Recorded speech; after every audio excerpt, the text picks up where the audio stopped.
Welcome to the ListenUp Podcast, where we explore hearing loss, communication, connections, and health. Hi, Dr. Mark Sims here. I'm the host of ListenUp Podcast, where I feature leaders in healthcare. Today, we are going to feature Dr. Marwan Sabbagh. He is an excellent neurologist. This episode is brought to you by Arizona Hearing Center, where we only treat ears. I am the E of ENT.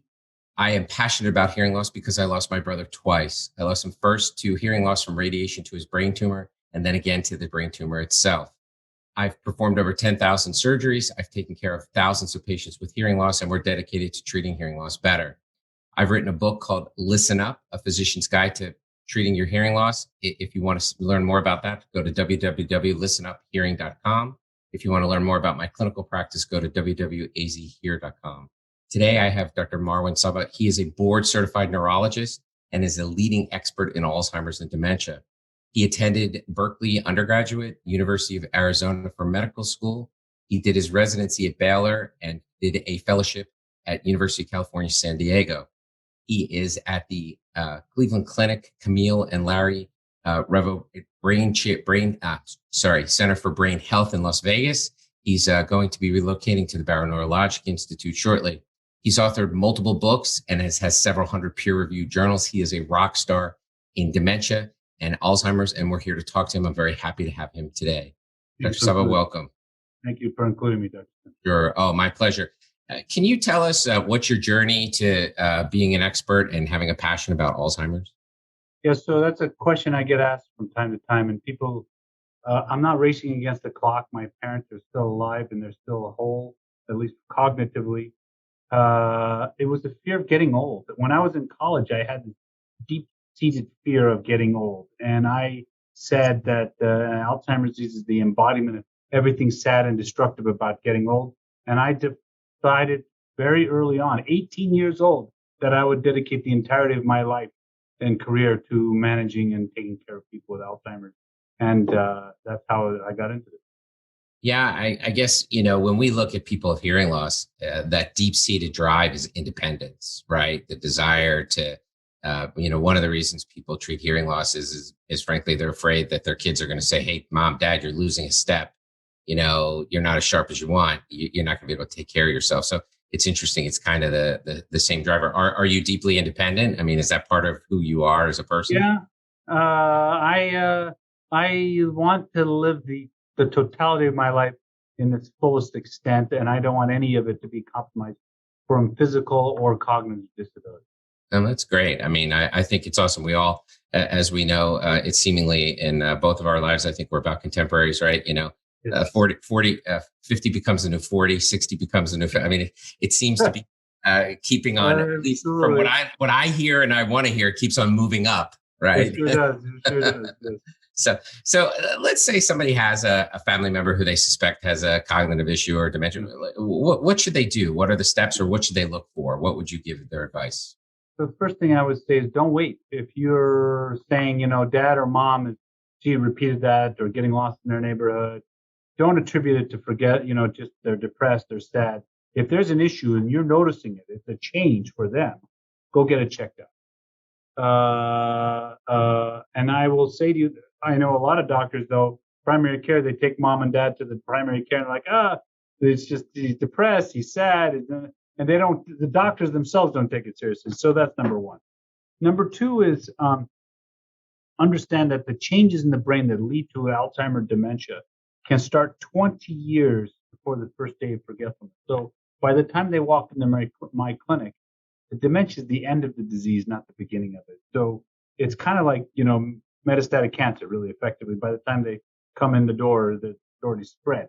So I think, again, don't wait, because if there's a problem, we should tackle it head on, early on, get it thoroughly evaluated. So you're saying the dementia is the product of the process that's been going on for 20 years. Is that right? That is exactly right. And so that process is detectable how? So this is a critically important question at this moment, Dr. Sims, because the fact is that, until now we had relied heavily on clinical screening measures or clinical screening evaluations, but we're now seeing a transformational moment in the field. This is not science, not research. is transformational in that we are now starting to detect biologically the changes of Alzheimer's. So we had PET scans, which are not covered by Medicare. We had spinal fluid analysis, which is covered by Medicare. But now we're looking at the reality of blood tests, which are actually starting to win their way into the clinic, although they're not routine or they're not common and they're not widespread. But the idea of a blood test, and like a hemoglobin A1C or a PSA for a man, that's coming now, not 10 years from now, not 20 years from now, that's coming now. Those kinds of tests are becoming rapidly available. So we're in a transformational moment. Imagine you go to the primary care physician and it's like, my memory, you have your annual Medicare screening test. My memory's either not as good as it was, or the doctor decides to do a brain memory test and it's not good. Instead of just deciding what to do next, they just get a blood test to see if you have Alzheimer's changes. And if it's abnormal, then you would refer on. If it's normal, then you don't refer on. These are the kinds of transformational moments that are occurring, and you will see become routine within the next few years. Well, I'm being serious. It's a bit of a joke, but that's a lot easier than a colonoscopy. Hell yeah. People joke to me, you and I, like I said, we're probably contemporaries. You and I, they used to say, why do you go to neurology? It's diagnose and adios. We don't do that anymore. We're actually looking at Alzheimer's. I should say all of neurology is a therapeutic field, and Alzheimer's will join the pack here very soon. Well, certainly if you can get people further upstream, meaning before the end organ manifestation of it, you'll be able to try therapies that would then prevent progression. Like you were saying with metastatic cancer, it's kind of the game's kind of over if somebody's got it all out their body. I mean, there are things we can do, but stopping it before it goes there is really what the goal is. And eventually, so I see, if we get to it, the Alzheimer's is going through this transformational process, but we could see within a few years detecting it before you have symptoms, okay? Right. And then either vaccinating it away or doing something to prevent you from ever getting to dementia. That's not that far off. Maybe people think that's science fiction, but that in my world, that these people we're having those discussions and doing those studies now. That's great. So are you doing those types of blood tests in your clinic experimentally? Yeah. So interestingly enough, Quest Diagnostics had rolled out a test. It was not that good in terms of sensitivity and specificity, but there's a company out of St. Louis called C2N, which now has a brand new blood test called the Precivity blood test. And yes, we are starting to roll that out here. And I expect that will be widely available in the country by 6 months from now. There are two cut technologies right on the heels, nipping at the heels of this company.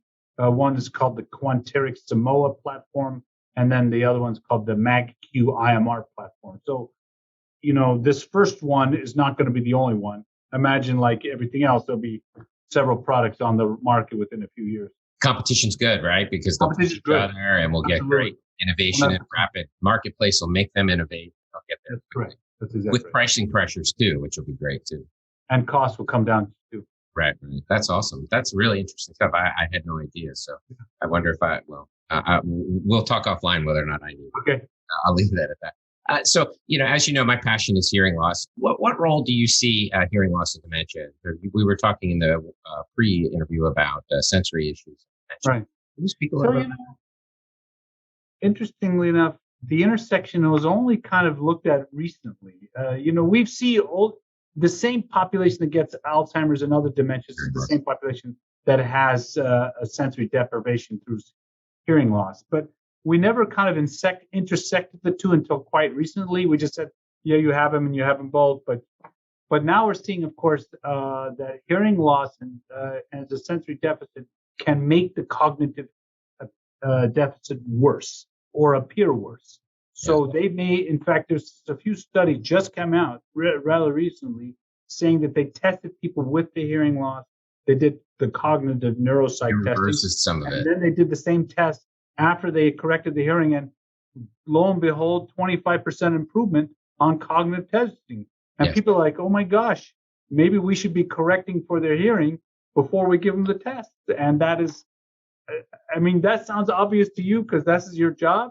But to us dementia people are like, oh, that's a revelation. We just had the light bulb went off. Yeah, well, it's more painful than that. I'll just throw you the statistics. So only 20% of people with hearing loss treated.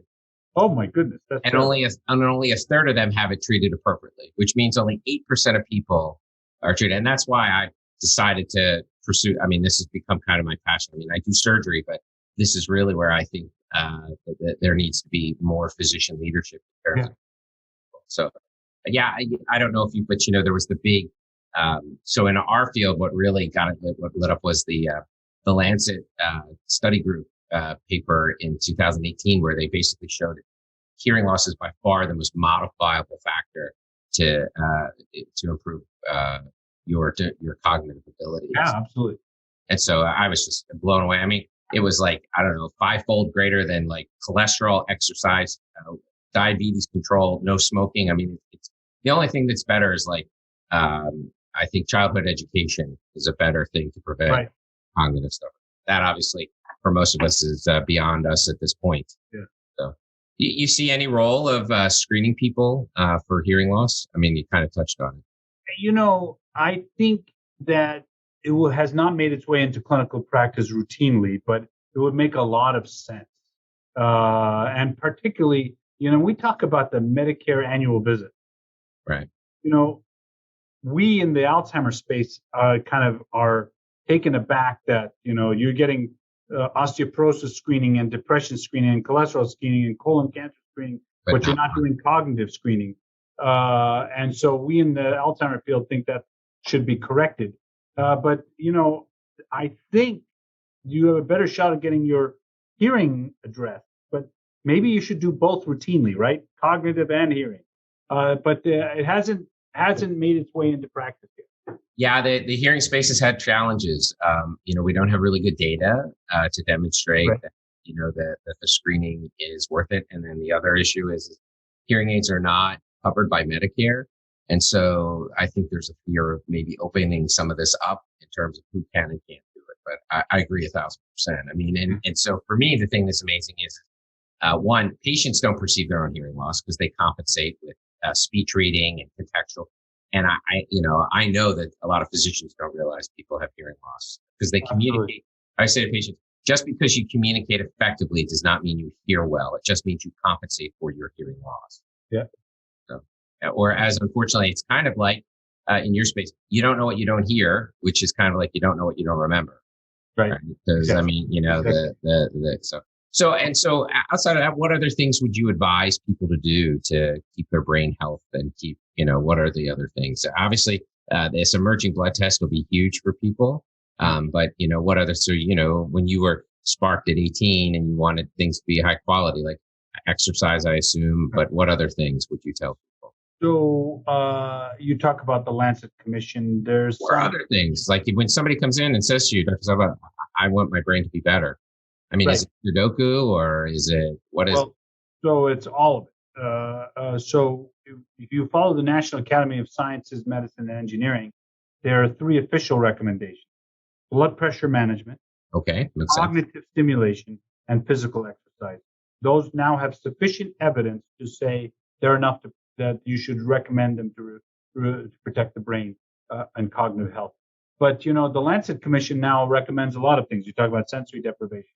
Right. So we think that we know there's plenty of evidence about those 3 things that I recommended. The data on diets is kind of soft, trending, but soft. Heart disease, though, if you keep your heart healthy, right? Blood pressure down. The data on supplements is soft, but there are things you can do. Physical exercise is as good as prescription medication. Hard stuff. Okay. Cog stim, brain games. We understand that socialization. We understand that managing mood. We understand that taking care of things like sleep apnea. We understand that certain diets are probably protective. So it's not just, oh my God, I'm forgetful. I'm going to go to Costco and buy the whole row of supplements and that's good enough. Right. 55. And I know that cognitive health starts today, and I exercise every day and I eat right every day and I try to get a good 8 hours of sleep. And I believe I drink the Kool-Aid that I'm telling people. I actually do it myself. You're walking the walk. Running my family, I still do it because I believe in cognitive health. Yeah, I think the cognitive, I mean, if you say your 3 recommendations, right? Low blood pressure, physical, it's the cognitive one that for a lot of people, they're kind of trying to figure out. well, what is that, right? Because I had a relative who thought that she got a lot of exercise because she would go out and hang the laundry on the laundry line every day. I was like, well, that's not actually exercise. That's just doing your activities of daily living. That's not getting your heart rate up. No. So what type of things would people do? For physical exercise, we would basically follow the American Heart Association guidelines. So 30 minutes of moderately vigorously exercise 5 days a week, or 150 total minutes a week. Okay.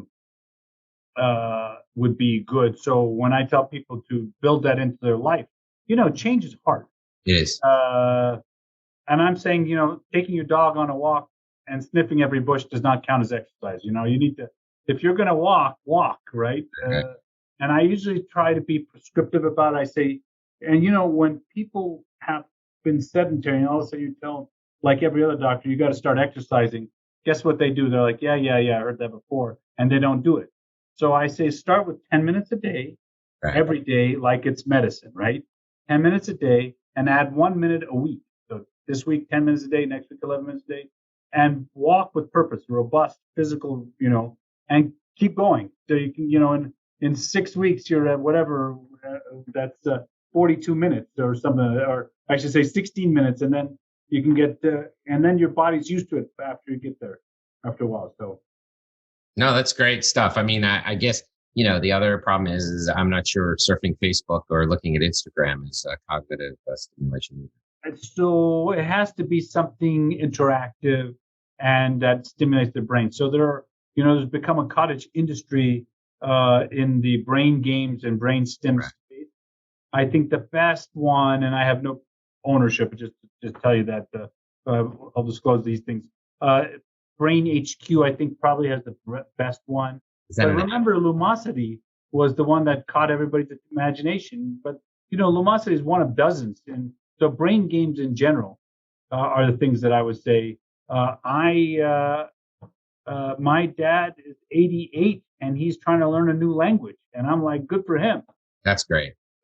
Stuff like that. So try to do something that your brain wouldn't normally do. And just numbing yourself with Facebook or Instagram is not necessarily it.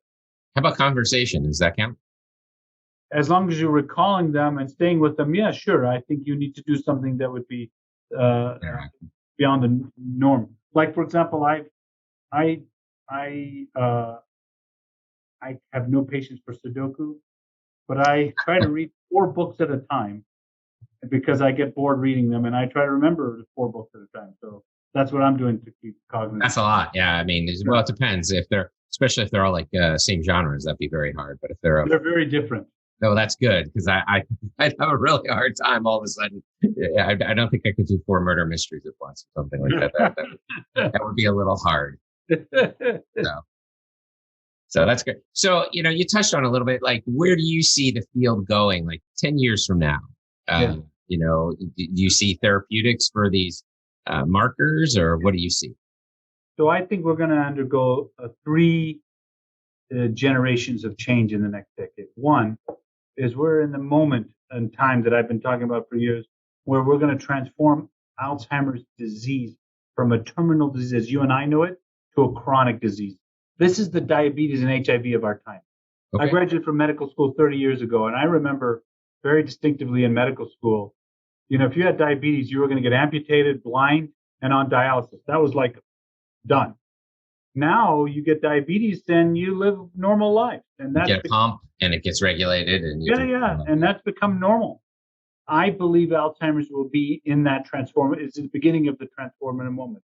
For all of the firestorm of controversy around this new monoclonal antibody, and understand I have been in the middle of that conversation. I didn't catch that today, by the way. Yeah. I want to say to this audience, this is not one drug. There are 4 drugs right behind it that are pretty much doing the same thing and doing it maybe potentially even better. So stay tuned. We're going to have 5 or 6 new drugs on the market in a matter of 2 or 3 years. It's a very exciting time to be in the Alzheimer's.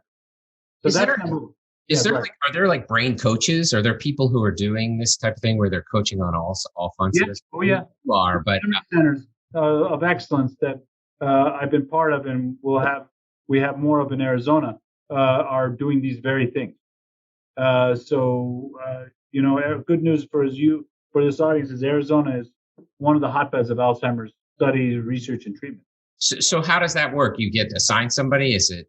Yeah, you'll be assigned to a doctor. Yeah, that's great. That's Second thing is that we're going to be able to biologically determine people at risk. right. And third thing we're going to be able to do is maybe prevent Alzheimer's outright, so you'll never get to it. I think that's maybe a little bit down the road, but not impossible. Do you see it as then you would have to find a few pathways of etiology, right? Yeah, and those are biologically we're understanding. People don't understand. We know a lot more about the disease than most people think, and way more than Dr. Google tells you is going on. Everybody gets their information from Google. There's a lot of things going on, and this week it's funny. You and I should have this conversation because our major global trade meeting, the Alzheimer's Association International Conference, is going on as we speak in Denver this year. Is it virtual? It's hybrid. So 90% of the attendees are attending virtually, and 10% are there in person. And I would, in fact, normally I'd be there, but COVID kind of had a say in what I did. Yeah. Our academy meetings in Los Angeles, I'm not sure anybody, not because they don't want to go, but I'm just right. not. Exactly.